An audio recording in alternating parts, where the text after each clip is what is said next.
Hello everyone, welcome back to my channel. My name is Dr. Nisha and in today's video lecture we are going to study a very important topic.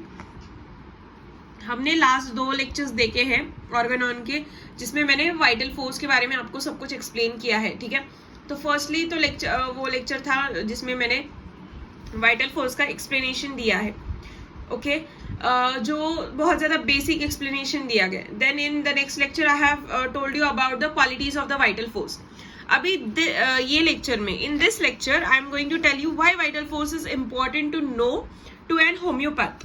ठीक है, homeopath को है ना, ये इतना importance क्या है, क्यों है इस वाइटल फोर्स का इतना इम्पोर्टेंस?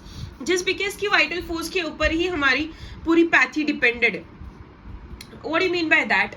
नाउ वाइटल फोर्स जो होता है ना, वाइटल फोर्स के ऊपर ही हमें सब डिरेंजमेंट रहता है. लाइक अगर वाइटल फोर्स डिरेंज हो गया, so that is considered to be the disease condition. ठीक है, और जब भी एक इंसान आता है हमारे पास कुछ भी डिसीज कंडीशन लेके, तो है ना, हम लोग पहले तो ट्राई करते हैं कि उसको एग्जैक्टली क्या तकलीफ है. ठीक है, उसके ऊपर हम लोग बोलेंगे हाँ, इस इंसान को कुछ तो डिस्टर्बेंस हुआ है उसके वाइटल फोर्स में, जिसकी वजह से उसको ये डिसीज कंडीशन हुई है, इसकी वजह से उसको ये साइन एंड सिम्टम्स दिखाई दे रहे. So we are not going to treat the disease. ठीक है, we are going to treat the person या फिर दैट ह्यूमन होल. ठीक है, तो तब हम लोग क्या देखेंगे, उसका इंडिविजुअलाइजेशन करेंगे. तब हम लोग उसके वाइटल फोर्स को फिर से डायनेमिक प्लेन में लाने की कोशिश करेंगे, जो कि पहले डिस्टर्ब हुआ है, जो कि पहले डिरेंज हुआ है, and that's why it is showing the disease condition. So let's see that. Now vital force का क्या होता है? तो it is a vital force, theory of vital force. अगर आपने मेरे है ना पहले स्टार्टिंग के 1-2 लेक्चर्स देखे होंगे, तो उसमें मैंने फंडामेंटल लॉ या फिर फंडामेंटल कार्डिनल प्रिंसिपल्स के बारे में मैंने आपको सिखाया, वो लेक्चर लिया है मैंने. If you haven't seen that then go watch that video. तो उसमें मैंने आपको बताया है कंप्लीटली कि है ना, what exactly the vital force is. ठीक है, उसका क्या थियरी है, I have explain you that. Then disease is due to the disturbance of a vital force, not due to the materialistic cause. This is what a materia applicans, जो कि मैं आपको next lecture में सिखाने वाली हूँ. सो ये लेक्चर में सिर्फ इतना ध्यान में रखो कि डिसीज जो कंडीशन रहती है, वो डिसीज कंडीशन सिर्फ मटेरियल कॉज की वजह से नहीं होती. हम लोग बोलते हैं कि ना, मुझे बैक्टीरियमिया हो गया, मुझे वायरेमिया हो गया, मेरा ये जो फीवर है वो वायरल फीवर है, डेंगू फीवर है, एंटेरिक फीवर है, ऐसे कुछ भी हम लोग नाम लेते हैं. It has a cause. ठीक है, व्हाट कॉज? तो वो virus is a cause, but in homeopathy we don't consider the materialistic things, या फिर जो वायरस, बैक्टीरिया या फिर कोई भी और चीज है, इसको हम लोग कॉज नहीं कंसिडर करते. ठीक है, हम लोग क्या कंसिडर करते हैं कि वाइटल फोर्स की एक कैपेसिटी रहती है.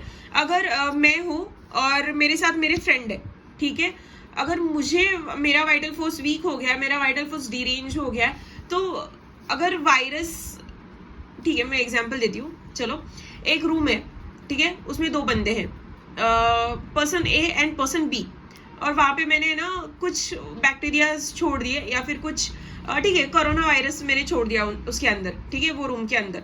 सो पेशेंट ए का जो कैपेसिटी है ना, जो वाइटल फोर्स का जो पावर है, वो थोड़ा डिरेंज हो गया, लेकिन बी पर्सन है बहुत ज़्यादा स्ट्रांग है, उसका वाइटल फोर्स बहुत अच्छा वर्क कर रहा है, डायनेमिक प्लेन में विदाउट डिरेंजमेंट एक्ट कर रहा है.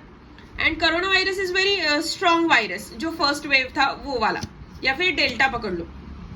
ठीक है, तो वो पेशेंट ए को बहुत ज़्यादा हार्म करेगा पेशेंट बी से. पेशेंट बी को सिर्फ रनी नोज हो जाएगा, या फिर सिर्फ एक दिन के लिए उसको है ना 99 या 100 टेम्परेचर आ जाएगा, बस, और ख़त्म. उसको और कोई साइंस एंड सिम्टम्स नहीं दिखाई देंगे. लेकिन पेशेंट ए पूरा कोलैप्स हो जाएगा. क्यों हुआ पेशेंट ए कोलैप्स और क्यों हुआ पेशेंट बी क्यों नहीं हुआ patient B collapse? Just because उनका ए का वाइटल फोर्स डिरेंज हो गया था पहले से ही. दैट्स वाई उस वायरस ने उनको अटैक कर लिया. So this is what the difference in between the A and the be patient. ठीक है, single remedy can stimulate the vital force.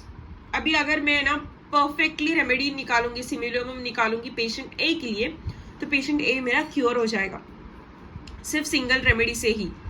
पर इसका ये मतलब नहीं है, क्योंकि कभी कभी क्रॉनिक केसेस को क्या लगता है कि अब हम लोग फर्स्ट प्रिस्क्रिप्शन में रेमेडी दे देते हैं. फॉर एग्जांपल हमने बेलाडोना दे दिया, देन उसके ऊपर बेलाडोना अच्छे से एक्ट कर दिया, but some science and symptoms are not subsiding, so I will give the aconite, या फिर इग्नेशिया मैंने दे दिया, या फिर यूफ्रेशिया मैंने दे दिया. सो ऐसे मैं करूँगी, बट दैट डजंट मीन कि है ना सिंगल रेमेडी मैं नहीं दूंगी. एक साथ 4-5 रेमेडी नहीं दे सकते, एक साथ एक रेमेडी दे सकते. सिर्फ एक रेमेडी, लेट दैट रेमेडी का action over, then you can switch to the another remedy after that remedy is indicating to that particular person. उसको इंडिकेट करेगा, वो देखने के बाद ही we have to give it, right. Now holistic system और holistic approach to the patient is due to the vital force. हमारी pathy जो होलिस्टिक पैथी मानी जाती है, why it is called as holistic pathy, just because कि है ना जो वाइटल फोर्स है, तो वो वाइटल फोर्स हमें क्या बताता है कि ये फोर्स हमें दिखाई नहीं देता, ये फोर्स हमें कुछ भी उनका समझता नहीं है, लेकिन जब वो एक्ट करता है, जब उनका डिरेंजमेंट होता है, तब साइंस एंड सिम्टम्स हमें दिखाई देते, और जब वो नहीं होता तो हम लोग इंसान मर जाते. ठीक है, so this is what shows the holistic approach in a patient. यही एक कारण है कि होम्योपैथी को होलिस्टिक सिस्टम कहा जाता है. Fundamental cause and the minimum dose in all related to the vital force and its action. ठीक है, फंडामेंटल कॉजेस, जो भी फंडामेंटल कॉज है, तो वो सब कुछ वाइटल फोर्स के ऊपर ही डिपेंडेंट रहते. फिर मिनिमम डोज, हम लोग अगर मेरे पेशेंट ए को जो भी उसको साइंस एंड सिम्टम्स दिखाई दे रहे, फॉर एग्जांपल उसको बहुत ज़्यादा कंजेशन हो गया था, ये सब कुछ हो गया था, मैंने बेलाडोना दे दिया उसको, जस्ट एग्जांपल. ठीक है, अगर आप फिर आप बोलोगे कि congestion and belladonna is like symptom base पे दे रहे हो, नहीं. ठीक है, मैंने उसका पूरा केस निकाला and I prescribe him belladonna 200. उसको वो वंडरफुली एक्ट किया, उसको सिर्फ मैंने 3 डोसेज दिए and he is like all right. So बस हो गया ना, मिनिमम डोज 200 का मैंने 3 डोसेज दे दिया, खत्म. उसके बाद मैं रिपीट नहीं करूंगी. आई will give placebo and I will just keep that person under observation. So this is what the minimum dose का कंसेप्ट, ऊपर वाला. Okay, now individualisation. हम लोग इंडिविजुअलाइजेशन फोकस करते हैं, बहुत ज़्यादा फोकस करते हैं, या फिर पूरा का पूरा फोकस इंडिविजुअलाइजेशन पे ही होता है. जस्ट बिकॉज हम लोग क्या ट्राई करते हैं कि सिंगल सिंपल रेमेडी देते हैं, सिंपल रेमेडी देते हैं, विद अ मिनिमम डोज देते हैं, विद अ मिनिमम रिपीटेशन देते हैं. ठीक है, सो ये कब प्रॉपरली दिया जाएगा, जब हम लोग इंडिविजुअलाइजेशन देखेंगे. हम लोग केस पूरा लेंगे, फिर टोटलिटी निकालेंगे, एंड ऑन दैट टोटलिटी हम लोग मेंटल्स भी देखेंगे, हम लोग फिजिकल्स भी देखेंगे, पैथोलॉजिकल जनरल्स भी देखेंगे, एवरीथिंग, पर्टिकुलर्स भी देखेंगे, एवरीथिंग विल सी. ठीक है, that time only we will prescribe the remedy, no? So this is what we are doing, that is individualization. Now modus operandi of cure. What is modus operandi now? Tact. कैसे हम लोग उसको treat कर रहे, उसकी tact या फिर skill, this homeopath should have, right. Now vital force, miasmatic force and medicinal force. There are these types of forces are present.